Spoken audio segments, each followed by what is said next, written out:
रात का सन्नाटा हर तरफ पसरा हुआ था। दूर कहीं उल्लू की आवाज और हवा में सरसराते पत्तों की सरगोशियां माहौल को और रहस्यमयी बना रही थीं। शहर से दूर एक पुरानी हवेली थी जिसके बारे में कहा जाता था कि वहां किसी जमाने में काले जादू की साधना की जाती थी। लोगों का मानना था कि इस हवेली में हमजाद जिन्न का साया था, एक ऐसा जिन्न जो इंसान की ही परछाई बनकर उसके साथ रहता है, मगर अगर कोई इसे बुलाने की कोशिश करे तो उसकी जिंदगी हमेशा के लिए बदल सकती है।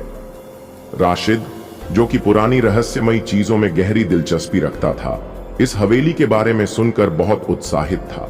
उसने कई किताबों में हमजाद को बुलाने की विधियों के बारे में पढ़ा था और अब वह खुद इसे आजमाने का फैसला कर चुका था।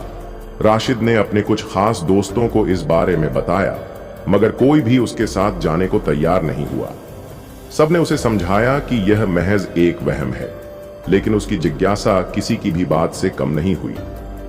वह अकेले ही उस हवेली में जाने के लिए निकल पड़ा। हवेली का खौफनाक माहौल रात के ठीक 12 बजे, जब चांद बादलों के पीछे छिपा था और अंधेरा हर तरफ घना हो चुका था, राशिद हवेली के विशाल फाटक के सामने खड़ा था।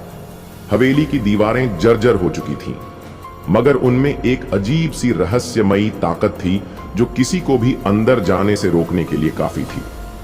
हिम्मत जुटाकर राशिद ने दरवाजे को धक्का दिया और वह चरमराते हुए खुल गया। अंदर घना अंधेरा था, सिर्फ उसकी टॉर्च की रोशनी जमीन पर पड़ रही थी। हवेली के अंदर कदम रखते ही उसे अजीब सी ठंडक महसूस हुई, मानो कोई अदृश्य साया उसके स्वागत के लिए पहले से ही मौजूद हो। राशिद सीढ़ियों से ऊपर की ओर बढ़ा, जहां हवेली का सबसे पुराना और रहस्यमयी कमरा था। कहा जाता था कि इसी कमरे में कभी कोई तांत्रिक हमजाद जिन्न को बुलाने के लिए अनुष्ठान करता था, मगर फिर वह खुद ही गायब हो गया और कभी वापस नहीं आया। हमजाद को बुलाने की विधि राशिद ने पहले से ही सारी तैयारियां कर रखी थीं।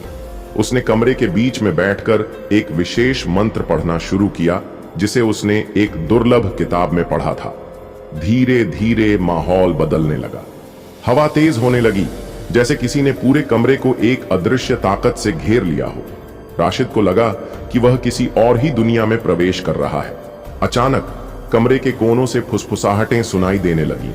उसे महसूस हुआ कि कोई उसकी नकल कर रहा है, ठीक उसी की आवाज में। राशिद का दिल तेजी से धड़कने लगा। वह जितना मंत्र पढ़ता गया, उतनी ही फुसफुसाहटें तेज होती गईं। अचानक उसकी टॉर्च की रोशनी झपकने लगी और फिर पूरी तरह से बुझ गई। अब कमरे में घना अंधकार था, लेकिन सबसे खौफनाक बात यह थी कि उसने अपने पीछे किसी के सांस लेने की आवाज सुनी। कांपते हाथों से उसने अपनी जेब से माचिस निकाली और एक तीली जलाई। हल्की सी रोशनी फैली और उसने जो देखा, उसकी रूह कांप गई। उसके ठीक सामने उसकी ही शक्ल का कोई और खड़ा था, मगर उसकी आंखें गहरी काली थीं और चेहरा डरावना। जारी भाग 2 में पता चलेगा कि राशिद का सामना किससे हुआ और उसके साथ क्या हुआ। अगर आपको कहानी पसंद आई तो अगले भाग के लिए बताइए।